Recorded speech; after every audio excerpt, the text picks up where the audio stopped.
Vamos a grabar la clase. Bien, entonces, en una anterior clase estaba mostrando eh, algunas propiedades que utilizamos en probabilidades y para eso nuevamente voy a volver a la presentación.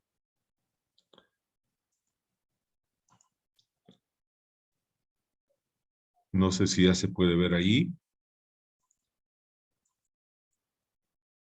¿Se puede ver la presentación?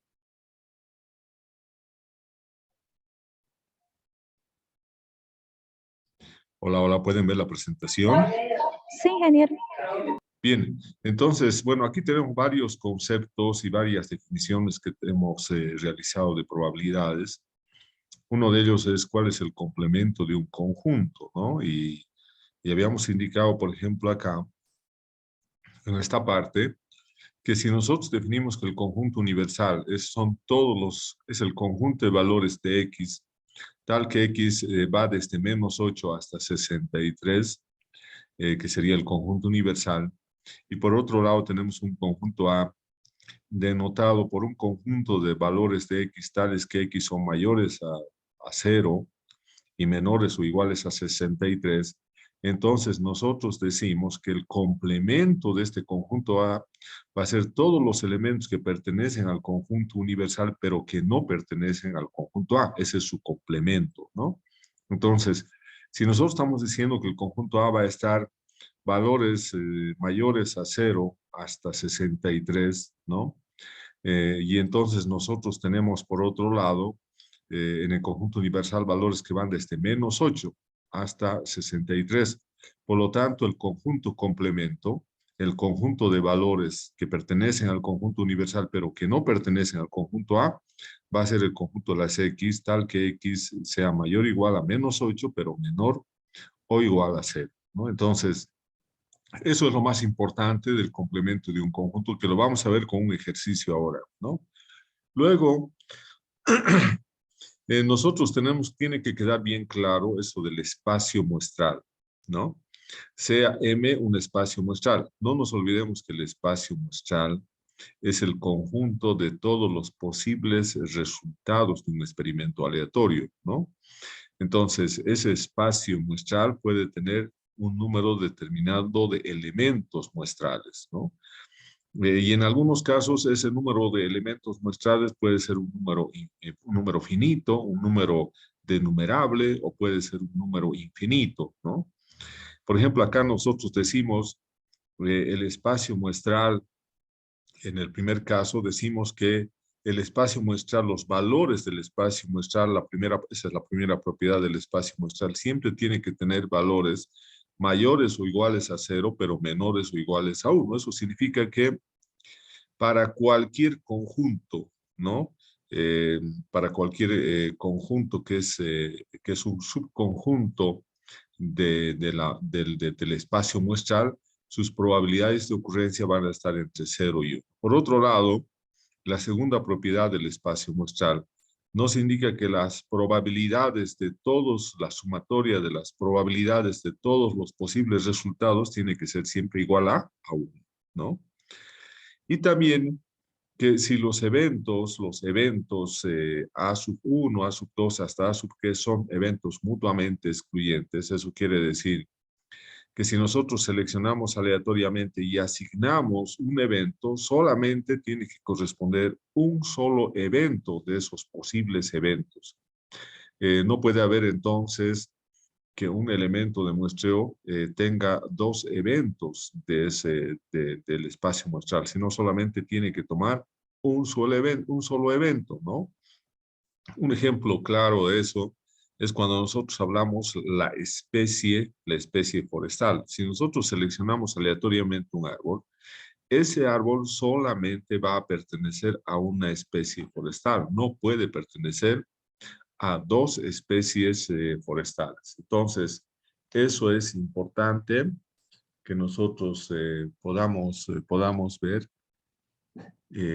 para que quede claro, ¿no ve?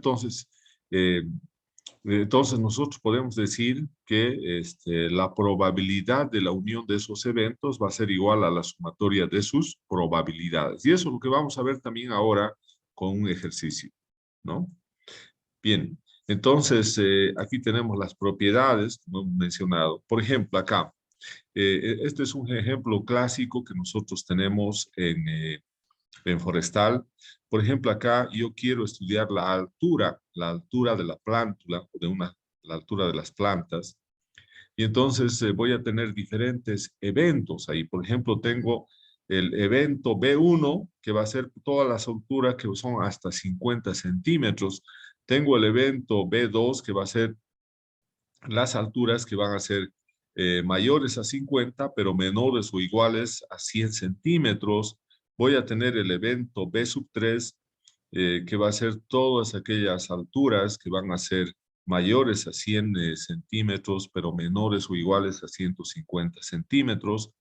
Y luego vamos a tener el evento B4 para todas aquellas alturas mayores a 150 centímetros, pero menores o iguales a 200 centímetros.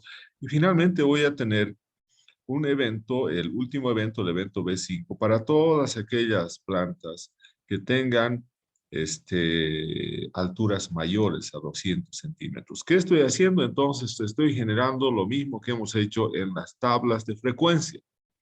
Solamente que a cada una de las clases, que en este caso son en términos de probabilidades, eventos, tiene una probabilidad, asignada una probabilidad. Por ejemplo, en el primer caso, el primer evento, hasta 50 centímetros, tiene una probabilidad del 5%. El segundo evento, que es para todos aquellos árboles que tengan mayores a 50 centímetros, pero a alturas menores o iguales a 100, tenemos una probabilidad asignada del 20%. Para B3 un 30%, para B4 un 40% y para eh, más de 200 centímetros tenemos un 50%. Entonces acá nosotros decimos que todos esos eventos, B1, B2, B3, B4, B5, que son todos los posibles resultados de este experimento de encontrar la altura de la plántula, si nosotros seleccionamos aleatoriamente un número de plantas, entonces forman una partición, ¿no? Entonces forman una partición del espacio muestral. Entonces, si X es la altura de la planta, nosotros sabemos que la altura siempre tiene que tener un valor positivo. Entonces, podemos definir también que la muestra, el espacio muestral, el conjunto de todos los posibles resultados de la altura de las plántulas que vamos a denotar como X, van a ser positivos o mayores a 0. También podemos ver que la sumatoria de las probabilidades de los 5 eventos, desde B1 hasta B5, nos da una sumatoria de 1, ¿no? Entonces tenemos una sumatoria de 1, pero además las probabilidades de cada uno de esos eventos varían entre 0 y entre 1, ¿no? Entonces todos varían entre 0 y entre 1. Y por ejemplo, nosotros decimos ahí, por ejemplo, si tenemos el conjunto de las alturas X, tal que X sea mayor a 0, pero menor o igual a 100, entonces ese conjunto que nosotros estamos señalando de alturas corresponden también a la unión de dos eventos, del evento B1, unión evento B2, ¿no? Porque son para los valores que son mayores a 0 hasta aquellas que tienen alturas de plántula igual a 100 centímetros, ¿no? Aquí también podemos ver que una planta que nosotros seleccionamos aleatoriamente solamente va a pertenecer a uno de estos eventos, ¿no? No puede pertenecer a dos eventos, solamente uno. Por eso decimos que las interacciones, las intersecciones entre esos dos conjuntos, cualesquiera que comparemos, van a presentar un conjunto vacío. Cuando tenemos conjuntos vacíos, ¿no? Eso significa que una planta no va a pertenecer a dos eventos o a dos clases, solamente va a pertenecer a uno de esos eventos y por lo tanto decimos que los eventos son mutuamente excluyentes cuando cumplen esa condición, ¿no? Entonces eso es importante también mencionar. Por ejemplo, si nosotros vemos ahí, tenemos los símbolos de paréntesis y corchete. El paréntesis nos da un intervalo abierto y el corchete un intervalo cerrado. Por ejemplo, si nosotros tuviéramos una plántula que tuviera exactamente una altura de 100 centímetros, ¿no? Entonces, solamente aquí tenemos, tanto en el evento B2 como en el evento B3, tenemos el valor de 100 centímetros, pero esa medición de la plántula de 100 centímetros solamente va a pertenecer al evento B2 y no va a pertenecer al evento B3, porque el evento B3 son para alturas de la plántula mayores a 100 centímetros. El que incluye al valor igual a 100 centímetros solamente es el evento B2 y por lo tanto solamente va a pertenecer a ese evento. No va a haber una intersección. Una planta no puede pertenecer al evento B2 y al evento B3, ¿no? Al mismo tiempo. Por eso es que es importante mencionar cuáles son los eventos mutuamente excluyentes. En resumen, los eventos mutuamente excluyentes se dan cuando nosotros comparamos cualquier par de estos eventos y su intersección siempre nos va a dar un conjunto vacío. Bien. Entonces ahora, tomando en cuenta que tenemos esos conceptos ya de probabilidades, ¿no? Podemos decir también que el concepto de probabilidad está íntimamente ligado al de inferencia relativa, ¿no? Porque nosotros hemos dicho, tenemos varias maneras de asignar probabilidades. Uno es el método clásico, otro es el método de la frecuencia relativa, otro es el método subjetivo de asignación de probabilidades.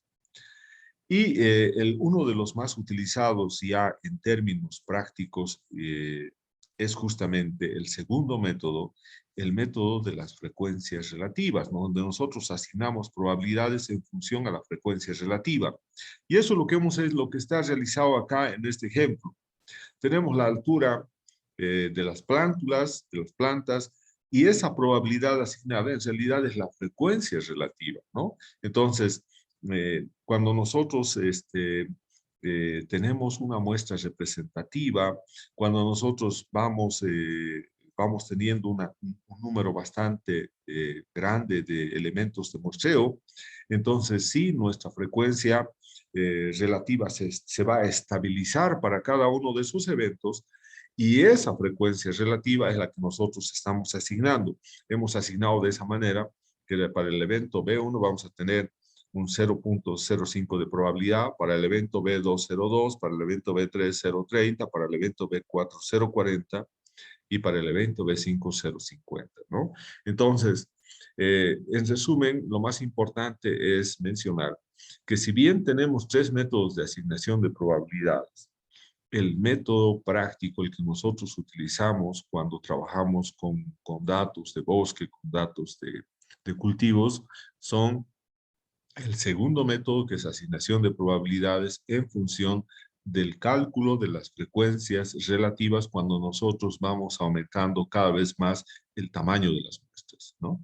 Entonces, por eso es que acá estamos indicando que el concepto de probabilidad está íntimamente ligado a la diferencia relativa ya en términos prácticos, ¿no? Entonces, la asociación entre los conceptos de frecuencia relativa y probabilidad son la base de los principios probabilísticos, son los que se utilizan en la práctica, ¿no?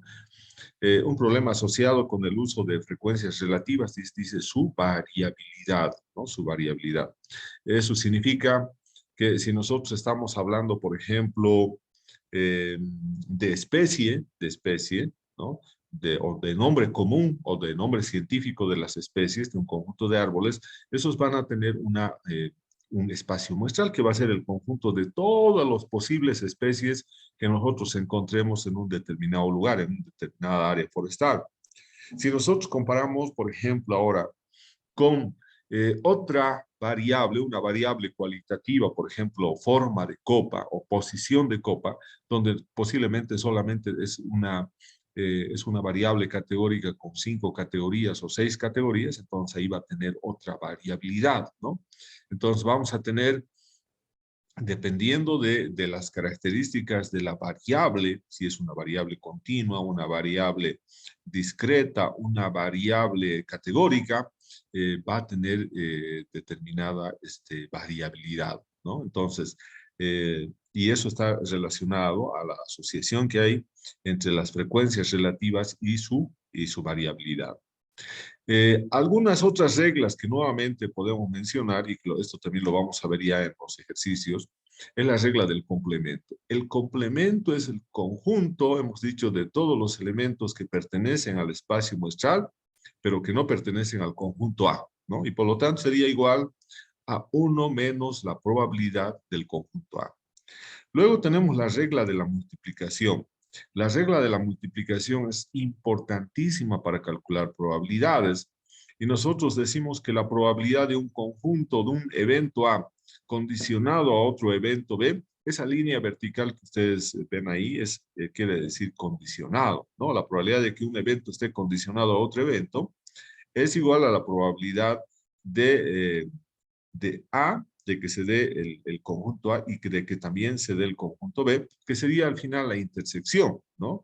Y dividido entre la probabilidad del evento que condiciona, que en este caso sería el evento B. Entonces tenemos la probabilidad del evento A y del evento B, lo cual también podemos decir que en eventos independientes, la probabilidad de A y B, lo que estamos indicando acá, el numerador de la regla de multiplicación, la probabilidad de A y B va a ser en eventos independientes, va a ser la probabilidad de A condicionado al evento B multiplicado por la probabilidad del evento B. Eso por un lado, y por el otro lado también vamos a tener que la probabilidad del evento A y del evento B es igual a la probabilidad del evento B condicionado con el evento A y multiplicado por la probabilidad del conjunto A. Y eso se debe, esta igualdad, que también lo vamos a explicar, a que la intersección nos da la probabilidad de la intersección de A intersección con B es la misma que la probabilidad de la intersección de B con A. Entonces, eso nos permite entonces poder tener esas dos relaciones mencionadas ahí en ese caso. Estos son cuando los eventos son dependientes, pero cuando los eventos son independientes, la probabilidad de A y de B solamente va a ser la multiplicación de ambas probabilidades, la probabilidad de A multiplicado por la probabilidad de B. Eso se da cuando los eventos son independientes, ¿no? Y tenemos finalmente el otro aspecto importante, la regla de la adición, donde la probabilidad de A o B, ¿no? Y hemos dicho que esa letra de O está relacionada con lo que es la unión, ¿no? En cambio, la letra I está relacionada con lo que es la intersección. En la regla de adición de probabilidades decimos que la probabilidad de A o B es igual a la probabilidad de A más la probabilidad de B menos la probabilidad de A y B, ¿no? Y para eventos mutuamente excluyentes, nosotros vamos a decir que la probabilidad de A o B va a ser igual a la probabilidad de A más la probabilidad de B. Entonces, esas son las reglas que nosotros tenemos ahí. Y esas reglas ahora los vamos a utilizar en un ejercicio, ¿no? Entonces, acá nosotros vamos a parar con esta presentación y ahora voy a ir a un ejercicio. Acá voy a compartir un ejercicio. Bien, acá. No sé si pueden ver en Excel.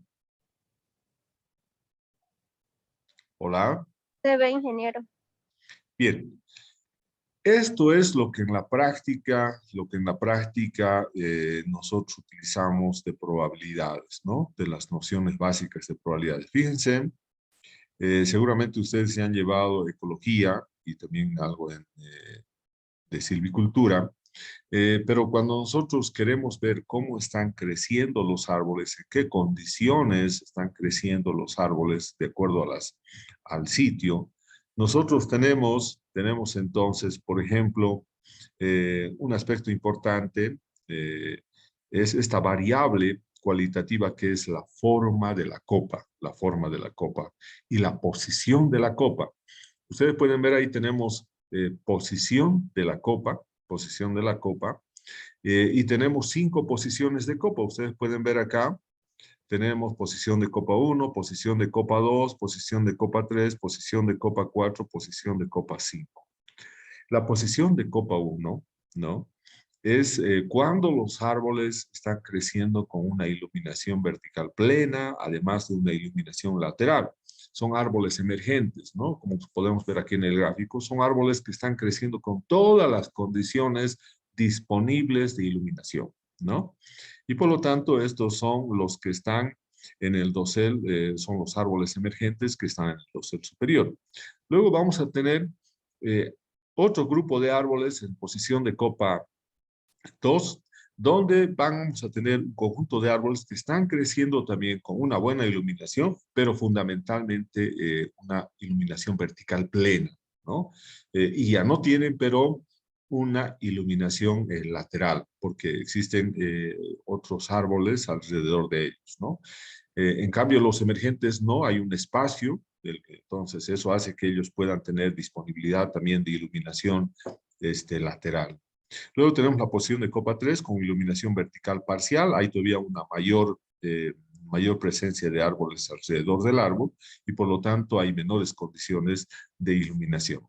Luego tenemos la posición de copa 4, donde vamos a tener, ante la presencia de más árboles alrededor del árbol que estamos considerando, simplemente una iluminación oblicua, ¿no? Que va a ingresar por algunos lados ahí entre esos árboles, ¿no? Y finalmente vamos a tener la posición de copa 5, donde vamos a tener árboles sin ninguna iluminación directa, ¿no? Solamente que están creciendo con pequeños rayos de sol que atraviesan y casi en condiciones de sombra, ¿no? Entonces, y estos árboles se denominan también desde el punto de vista ecológico los árboles suprimidos. Entonces, tenemos en un caso los árboles emergentes, que tienen todas las condiciones de iluminación disponible, y por el otro, los árboles suprimidos que tienen muy pocas disponibilidad de iluminación, ¿no? Entonces, ahí tenemos las 5 categorías de posición de copa. Por otro lado, cuando nosotros estamos evaluando las condiciones en las cuales crecen los árboles, también podemos considerar otra variable cualitativa que es la forma de la copa. Y si ustedes ven acá, tenemos forma de copa 1, forma de copa 2, forma de copa 3, forma de copa 4, 5 y 6. Y esas formas de copa son las que presentamos acá. Por ejemplo, si la forma de copa es perfecta, tiene un círculo completo, como podemos ver acá, entonces esa es forma de copa 1, que tiene una forma de copa circular, pero irregular, con estas irregularidades. Es una forma de copa 2, que sería una copa buena. El medio completo, una copa en este sentido, es una copa de clase, forma de copa 3, tolerable, ¿no? Luego tenemos ya en menos de medio círculo, cada vez se va cortando el círculo, entonces vamos a tener una forma de copa 4, que sería una copa pobre, y acá con solo unas pocas ramas, ¿no? Cuando tenemos en ahí la copa con unas solas ramas, entonces esa es una copa, forma de copa 5, una copa muy pobre. Y acá ya no tenemos ya en la clase 6, no tenemos establecido ya una copa, sino principalmente ahí tenemos rebrotes, ¿no? Como tenemos ahí, ¿no? Entonces, esas son las categorías de forma de la copa, y eso está incluido acá. Aquí tenemos entonces forma de copa 1, 2, 3, 4, 5 y 6, ¿no? Entonces, si nosotros vamos a medir estas dos variables, ¿no? En realidad no vamos a medir, vamos a hacer la observación, ¿no? Para ver en qué condiciones de iluminación y en qué condiciones de forma de copa están creciendo los árboles. Y si tenemos un número de 177 árboles, entonces vamos a establecer esta tabla de doble entrada, que se denomina en estadística también tabla de contingencia, donde vamos a tener en estas columnas, vamos a tener una variable categórica como es posición de copa, con las 5 posiciones de copa, y en las filas, ¿no? Vamos a tener la otra variable categórica como es la forma de copa con sus 6 clases de forma de copa. Ahora, acá nosotros vamos a tener en esta parte, ¿no? Todo lo que tenemos en la parte central, ¿no? En la parte central. Todo esto se denomina probabilidad conjunta. Probabilidad conjunta. ¿Por qué probabilidad conjunta? Porque nosotros estamos tomando en cuenta, ¿no? Las dos condiciones para los árboles que nosotros hemos contado. Por ejemplo, acá tenemos de los 177 árboles, tenemos 2 árboles que tienen, ¿no? Que están creciendo en una forma de copa 1, ¿no? O sea, eso significa que tienen una copa redonda, pero además que tienen toda la iluminación disponible porque están en posición de copa 1. Entonces ahí tenemos 2 árboles en las mejores condiciones, ¿no? De los 177. Y luego tenemos acá, para cualquiera de estos números, se refiere al número de árboles que están en esas dos condiciones. Por ejemplo, acá tenemos 25 árboles que están en posición de copa 2 y en forma de copa 3, ¿no? Entonces, o tenemos 22 árboles que están creciendo en una posición de copa 3 y en una forma de copa 3. También podemos ver acá que este 0 significa que no tenemos árboles que estén creciendo en posición de copa 1 y que además estén creciendo y que tengan una forma de copa 5. No existe ningún árbol.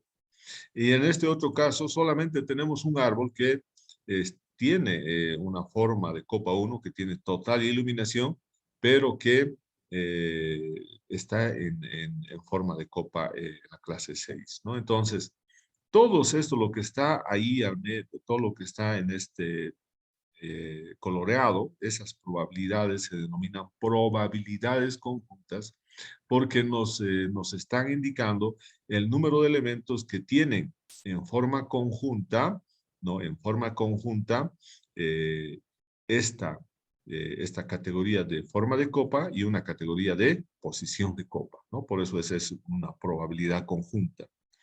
Ahora, nosotros tenemos además de eso una sumatoria. Aquí tenemos, por ejemplo, forma de copa 1 tiene 18 árboles. Forma de copa 2 hay 53 árboles, que es la sumatoria de todas estas filas. Forma de copa 3 tiene 67 árboles. Forma de copa 4 tiene 30 árboles. Entonces, todas estas sumatorias, tanto de forma de copa como también de posición de copa, acá tenemos 17 árboles por posición de copa 1.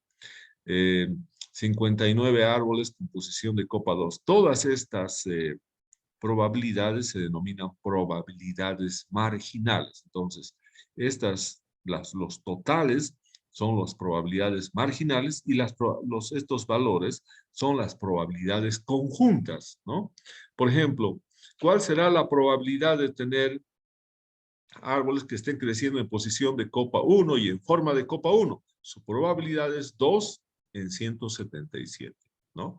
Ahora, ¿cuál será el valor mayor acá dentro de la probabilidad conjunta? Es de 25, ¿no? Entonces, ¿cuál es la probabilidad de que tengamos árboles que estén creciendo en posición de copa 2 y en forma de copa 3? Su probabilidad es 25 en 177, ¿no? Entonces ahí vamos a tener una probabilidad.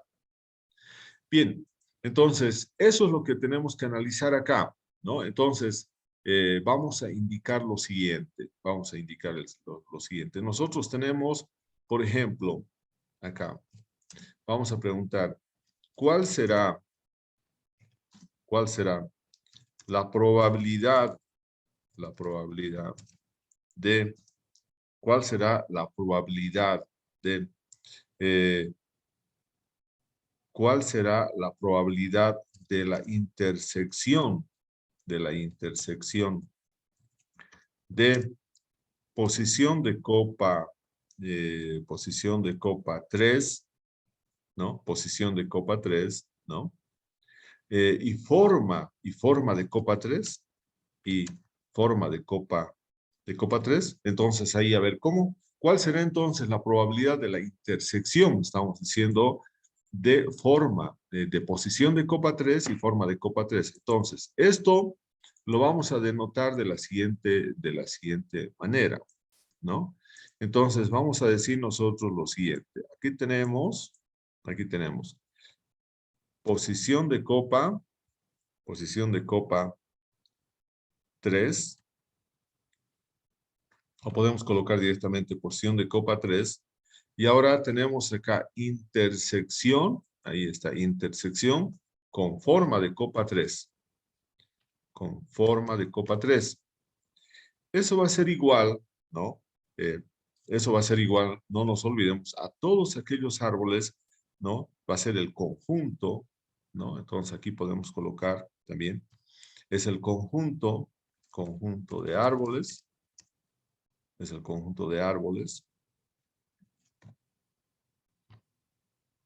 es el conjunto de árboles, ¿no? Que tienen,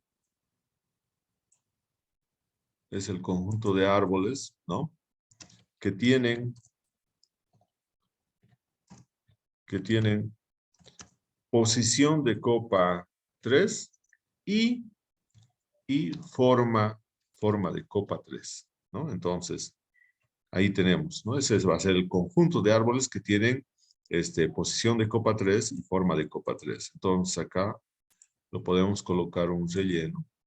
Bien, entonces vamos a tener ahí cuál será la probabilidad. Ahora, si nosotros vamos a ver aquí nuestro cuadro, estamos hablando de posición de copa 3, ¿no?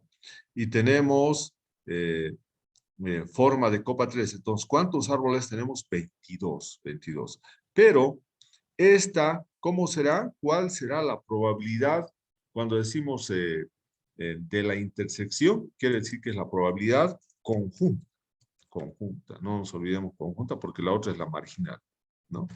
¿Cuál será la probabilidad conjunta de la intersección de posición de copa 3 y y forma de copa 3? Entonces, aquí tenemos eso. Y entonces ahora nosotros vamos a decir acá. Vamos a tener entonces que ese valor va a ser igual. Entonces, acá vamos a colocar entonces que el resultado acá va a ser igual. Entonces, nosotros, ¿cuántos árboles tenemos que están creciendo en esas condiciones? Tenemos posición de copa 3 y forma de copa 3, 22 árboles. Por lo tanto, la probabilidad va a ser 22, ¿no? La probabilidad entonces va a ser 22 dividido entre 177. Entonces, esa es la probabilidad, ¿no? Entonces, esa es la probabilidad. Entonces, aquí también si queremos en formato de celda, vamos a colocar